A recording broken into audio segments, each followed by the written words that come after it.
யாதானும் நாடாமால் ஊராமால் என்றவர்கள் சாமனை கதாபாரு நம்ம திருக்குறள் சொல்றது.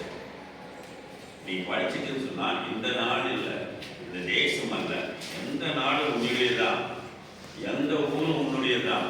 அப்படி இருக்கும்போது என்ன கேட்கிற தெரியுமா? சாந்துணையும் சாவதையும் படிக்காமல் இருப்பது என்று கேட்கிறது.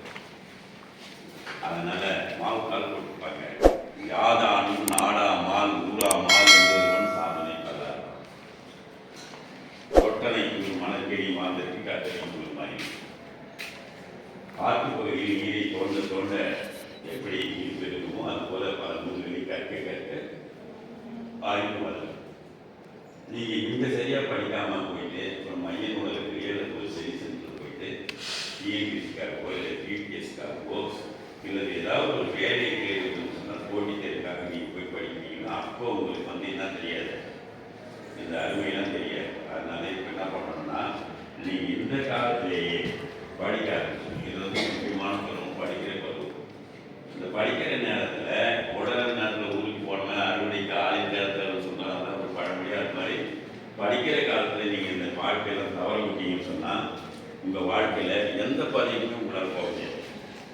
நான் அதுதான் சொன்னேன். ஐயா நான் போகும்போது நம்முடைய கலைக்கல்லூரியில் 1ஆம் ஆண்டு மாணவர்கள் முதல் சந்திப்பு அவங்களுக்கு வந்து அந்த புத்துயிர் பயிற்சி அப்படின்னு சொல்லிட்டு ஒன்று பண்ணும்போது எங்கள் இதுவரையும் கூப்பிட்டுருந்தாங்க பேசுறதுக்கு. அப்போ நான் அதை தான் சொன்னேன், முதல் பிள்ளைகளே நீங்கள் திருமணம் செய்து கொண்டால் முதல் உத்தியோகத்தை திருமணம் செய்து கொள்ளுங்கள், அதுக்கப்புறம் என்ன பண்ணுங்க இன்னொரு ஆடவனையோ இல்லை இன்னொரு பெண்ணையோ பார்த்து திருமணம் செய்து கொள்ளுங்கன்னு சொன்னால் அதுதான் நான் வச்சுட்டு எல்லா கூட்டங்களையும் சொல்லுவேன். நான் அதுதான் சொல்லுவேன். நீ ஏன் முடியாது? உன்னால் முடியாத யாரோ ஒருவங்க எங்கேயோ செய்து கொண்டுதானே இருக்காங்க. அப்பயும் நம்மளால் முடியாது, அந்த விதியை நீங்கள் கொண்டு வேண்டும். சரிங்களா? அந்த அளவுக்கு பண்ணீங்கன்னா தான் கண்டிப்பாக என்ன பண்ண முடியும் உங்களால் அந்த இலக்கை அடைய வேண்டும். அந்த இலக்கை அடைவதற்கு வள்ளுவர் என்ன சொல்கிறார்னா 133 அதிகாரத்தில் எத்தனையோ சொல்லுவார். நீ வந்து இங்கே இருந்தால் தான் வாழ்க்கையில் பண்ண முடியும், இப்படி இருந்தால் தான் பண்ண முடியும், அப்படின்னு தான் பண்ண முடியும் அப்படின்னு சொல்லுவார்.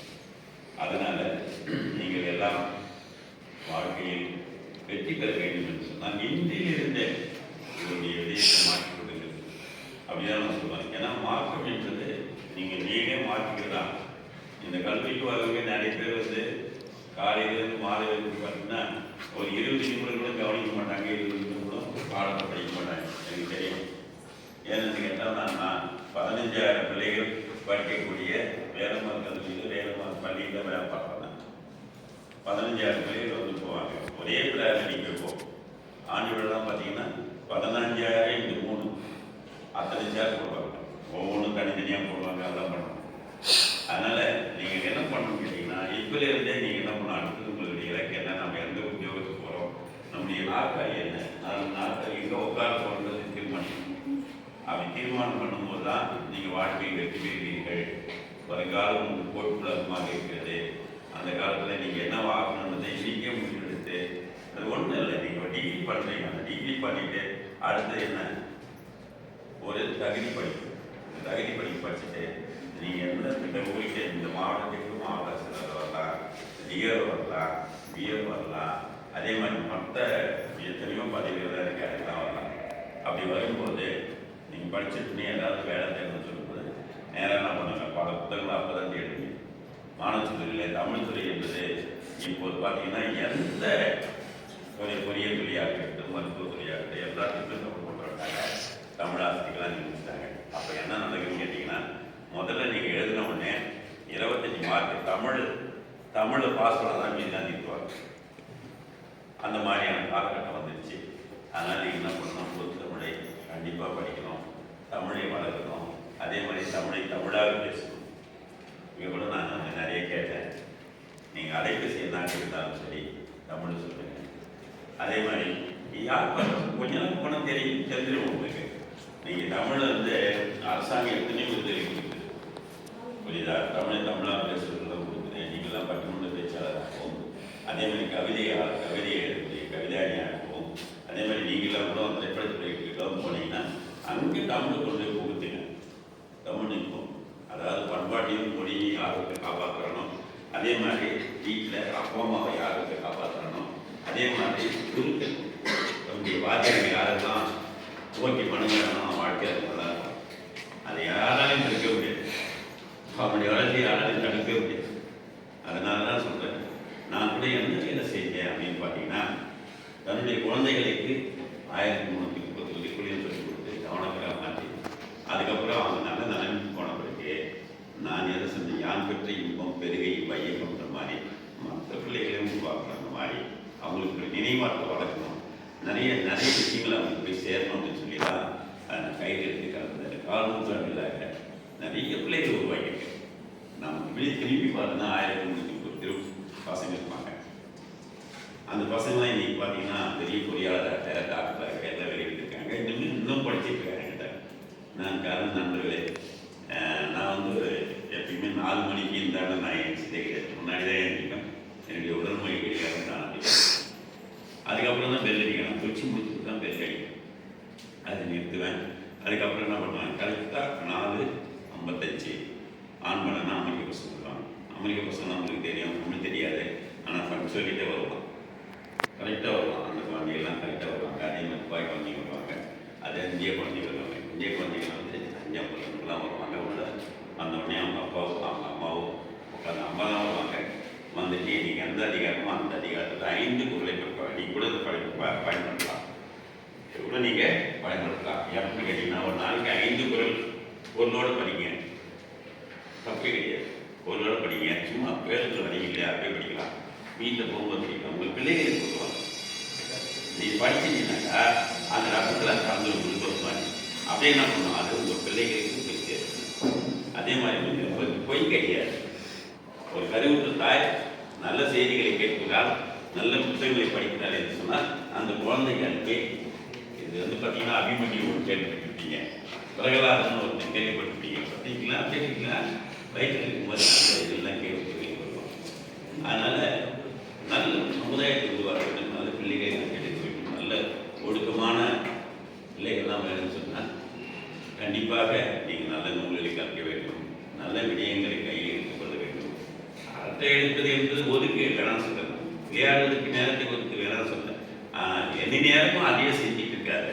இதுதான் இது கல்லூரி வருவோம். நான் என்னன்னு சொல்கிறேன், உங்களை எல்லாம் நாங்கள் இந்த நேரத்தில் கொஞ்சம் ஒழுக்கமாக அப்படின்னா இன்றைக்கி இருக்கிற அறிவியல் நுட்பம், அறிவியல் தொழில்நுட்பத்தில் அந்த மாதிரி பண்ணுறாங்கன்னு சொன்னால் இதில் ஏகப்பட்ட விடயங்கள்லாம் கொட்டிங்க. நல்லது இருக்குது, கெட்டது இருக்குது. அதெல்லாம் தள்ளிட்டு புறந்தள்ளிட்டு நீங்கள் எல்லாம் மிகச்சிறந்த மனிதர்களாக உலகம் ஒரு மனிதர்களாக வர வேண்டும் என்பதுதான் எங்களுடைய ஆசையாக இருக்குது என்று சொல்லி இந்த கிடைத்த வாய்ப்புக்கு இப்போ இன்சியில் சாப்பிட்டீங்களா? சாப்பிட்டீங்களா? அதனால் செவிக்கு உணவு இல்லாத போது சிறு வயிற்று கொடுக்குற மாதிரி அடுத்து நான் ஒரு குரல் கேட்குறேன். நீரின்றி அமையாது யாரை சொல்லி நீரின்றி அமையாது பேர் சொல்லுங்க. அதே போல வையத்தில் சொல்லுங்க, வையத்தில் வாழலாம் வாழ்வோம். வையத்தில் வாழலாம் வாழ்வோம். தெய்வத்தில் மனதிகள் மாசுனால மனதிகள் மாசுனால அடுத்த தடவை வரும்போது இனிய உறவாக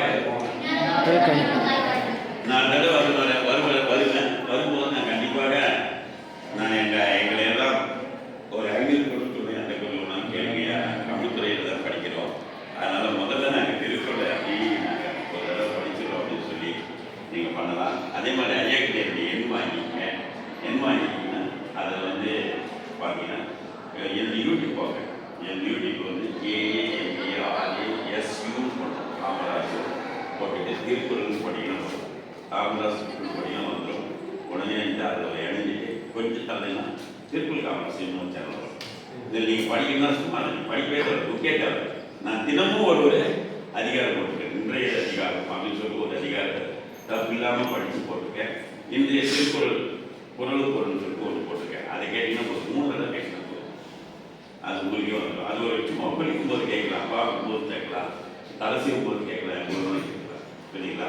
அந்த மாதிரி பண்ணலாம். இன்னொன்று இந்த சொன்னால வயசுடைய கையால் நம்முடைய திருவண்ணாமலை அமைச்சாங்க மதிப்பிற்கு மரியாதை மாண்புக்கு நெடுஞ்சாலைத்துறை அமைச்சர் ஏவாதி ஐயாவுக்கு நிறைய பேர் போட்டுருக்காங்க. என்னை தமிழ் கொண்டாட்டியதுக்காக ஒரு மறைமலை அடிகள் விருது கொடுத்து அத்தனை பேர் இருக்கு, லட்சக்கணக்கான மக்கள் இருக்கு.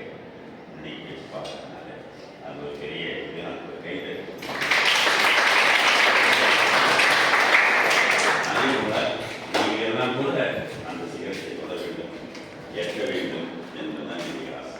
இல்லை வாழ்க்கையை நீங்கள் எப்படி வாழணும்னு நினைக்கிறீங்களோ அதுக்கேற்ற மாதிரி தான் உங்களுக்கு இணை கிடைக்கும், அதுக்கேற்ற மாதிரி தான் உங்களுக்கு பதவி கிடைக்கும், அதுக்கேற்ற மாதிரி தான் உங்களுக்கு வீடு கிடைக்கும், அதுக்கேற்ற மாதிரி தான் எல்லாமே அமையும். புரியுதா? எண்ணங்களை தனியாக நீங்கள் நான் அடுத்த முறை வரும்போது கண்டிப்பாக காமராஜ் ஐயா கூப்பிடுங்க, டாக்டர் காமராஜ் ஐயா கூப்பிடுங்க, நான் கண்டிப்பாக வரேன். அதே மாதிரி நீங்கள் என்ன பண்ணலாம், 8 மணிக்கு ஒரு கிளாஸ் இருக்குது என்னுடைய இணையத்தில், 8 மணிக்கு இருக்குது. அவர்கிட்ட சொன்னீங்கன்னா அந்த இணையத்தில் லிங்க் உங்களுக்கு அனுப்புகிறேன்.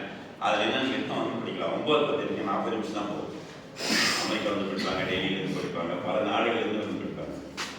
ஆளுக்கு ஒரு அதிகாரம் படிப்பாங்க. அந்த அதிகாரத்தில் ஒரு பொருள் பற்றி நான் விவாதம் பண்ணிட்டு அதை புரியுற மாதிரி பண்ணுவாங்க. புரியுதுங்களா? நேரம் இருந்தால் உள்ளே வந்து நீங்கள் படிக்கலாம். அதெல்லாம் இலவசமாக தான் நடக்குது. இலவசம் என்கிறால் மதிப்பில்லைன்னு நினைக்காதீங்க.